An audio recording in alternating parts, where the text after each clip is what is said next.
officiellement officieux et officieusement officiel. Welcome to Godio TV. Bonjour, Sister Caro. Bonjour. Tu parles quand même beaucoup Rasta. Alors, dis-moi un peu comment le mouvement Rasta est né, en fait. Alors, si je peux dire, bon, si on veut rester sur des choses basiques, eh ben, il y a eu l'esclavage déjà. Et durant la période de l'esclavage, ben, beaucoup d'Africains ont été capturés, ont été torturés, ont été emmenés à la Barbade. De là, on décidait où est-ce qu'on les mettait. Et puis, on mettait beaucoup les rebelles en Jamaïque. Là, ils retrouvaient les Arawaks, les Caraïbes que Christophe Colomb n'avait pas massacrés. Et ensemble, eh bien, ils supportaient les coups de fouet pour travailler. C'était, voilà. Et à partir de là, ben, on peut continuer encore dans l'histoire. Il y en a qui se sont révoltés, il y en a qui ont crié l'injustice de la cruauté de la traite négrière. Donc, en résumé, on va dire avec les abolitionnistes aussi, qui ont, voilà, il y a eu l'abolition de l'esclavage. Donc, ils sont allés chercher dans les îles, dans leurs empires, comme l'Inde, l'Asie, tout ça, d'autres personnes pour travailler, puisque bah, les autres ne voulaient plus être esclaves de toute façon, à part quelques-uns qui acceptaient de continuer de travailler, mais en étant payés cette fois-ci même très peu. Hein. Et l'Inde, du coup, s'est imposée aussi en Jamaïque à ce moment-là, parce que ça a de l'importance quand même dans le mouvement Rasta aussi, ça. Et puis par la suite, eh bien, il y a Marcus Garvey qui était aux États-Unis, qui avait vraiment œuvré pour créer la Black Star Line, pour pouvoir ramener les Africains des États-Unis en Afrique, qui a été emprisonné, on va dire...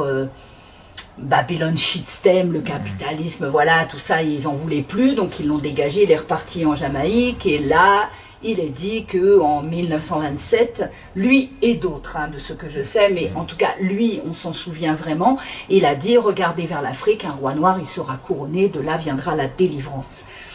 À ce moment-là, des Jamaïcains qui étaient quand même bien, comment on pourrait dire, manipulés par les missionnaires et qui donc connaissaient la Bible.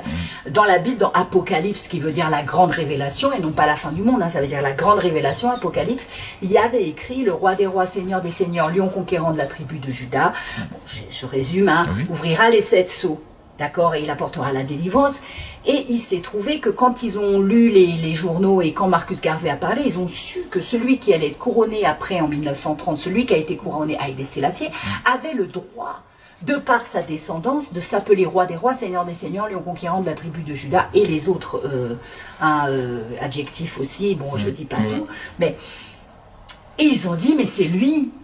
Dans Apocalypse, on parle de lui, le roi des rois, seigneur des seigneurs, lion conquérant de la tribu de Juda. Ils ont dit, mais c'est lui le nouveau Messie, c'est lui le nouveau Dieu, c'est lui le nouveau Christ. Et il ouvrira les 7 sceaux. Alors certains disent que ça veut dire qu'il ouvrira les 2 yeux, les 2 narines, les 2 oreilles, la bouche, et que de cette façon, les gens vont pouvoir être libérés parce qu'ils vont commencer à voir clair dans ce qui se passe, dans ce qui se trame au niveau du Babylon System.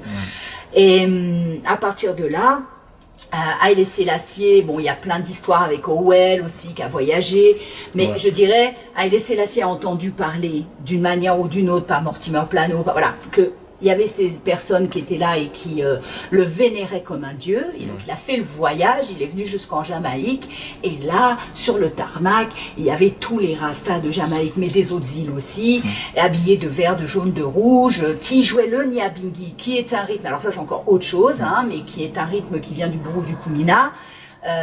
Mais ça, bon, c'est autre chose. Et quand il les a vus, même, il a été impressionné un peu par aussi toute cette, tu vois, cet amour, cette force. Et c'est Mortimer Plano qui lui a dit, mais voilà, ils sont là pour vous. Et là, il a eu son fameux discours aussi où il a dit, votre sang est notre sang, votre sang est notre sang. Et il leur a parlé... Je résume, hein, mais il a parlé de Chachamané, cette terre qu'il avait donnée à la diaspora africaine parce que certains Africains étaient venus défendre l'Éthiopie contre Mussolini. Et de ce fait, il leur avait donné une terre et il en a parlé aux Rastas. Et donc les Rastas, parce qu'on les a appelés comme ça aussi, voilà maintenant, et les Rastas se sont dit, mais c'est la lumière. Là, on va pouvoir retourner sur notre terre originelle. Et c'est comme ça que certains sont partis à Shashamane. D'accord. Voilà. Et on va dire que c'est ça. Oui. Mais il n'y a pas que ça. Hein. Avant tout ça, il y avait quand même tout ce qui était les Okomfo, venus du Ghana, avec leurs dreadlocks, et les Sadhus, qui sont venus d'Inde avec les dreadlocks. Ça a été il n'y a pas que ça. Tu vois, ça a été toute une comment on pourrait dire, toute une spiritualité qui s'est nourrie de plusieurs spiritualités. Si je puis dire. Oui. Donc c'est un résumé de tout ça qui a donné le nom Rasta.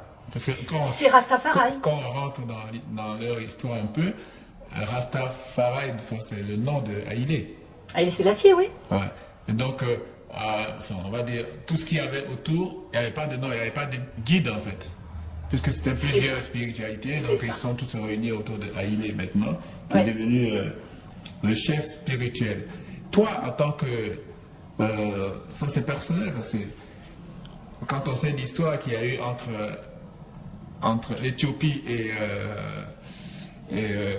l'Italie, hein, comment toi, une Italienne, on va dire, qu'est-ce que ça te fait de te retrouver du côté de la justice. Du côté de la justice.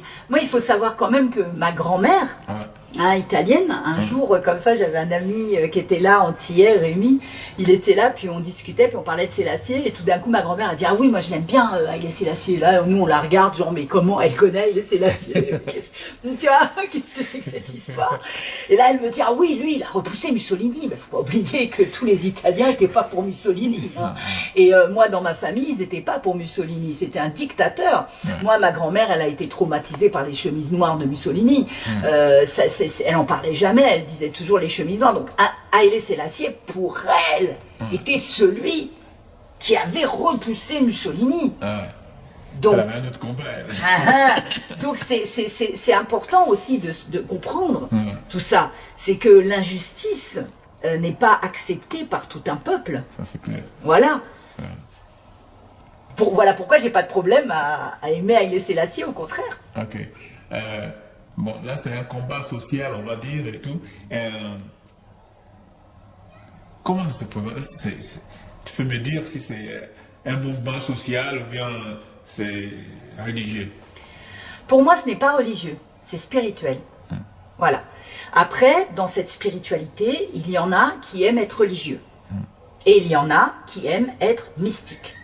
Comme m'a dit un jour un prêtre Bobo Chanty, c'était un très bon ami à Bunny Weller. Et moi, j'avais chopé la dingue, un truc pas possible en Jamaïque. J'étais malade, mais malade.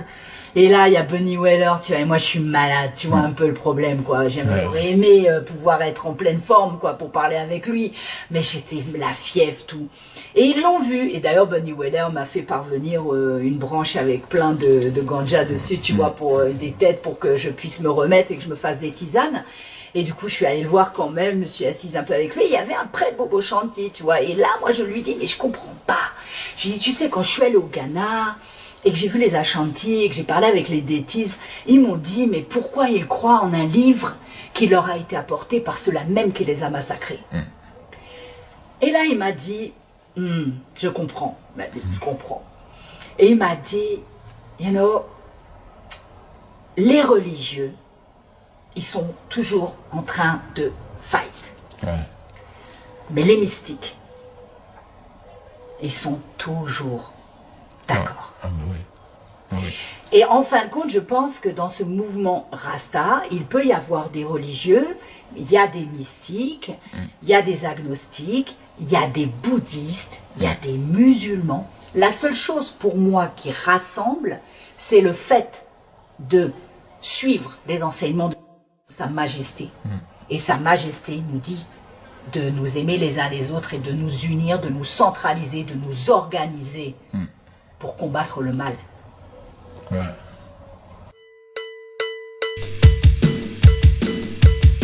À bientôt sur Gojo TV.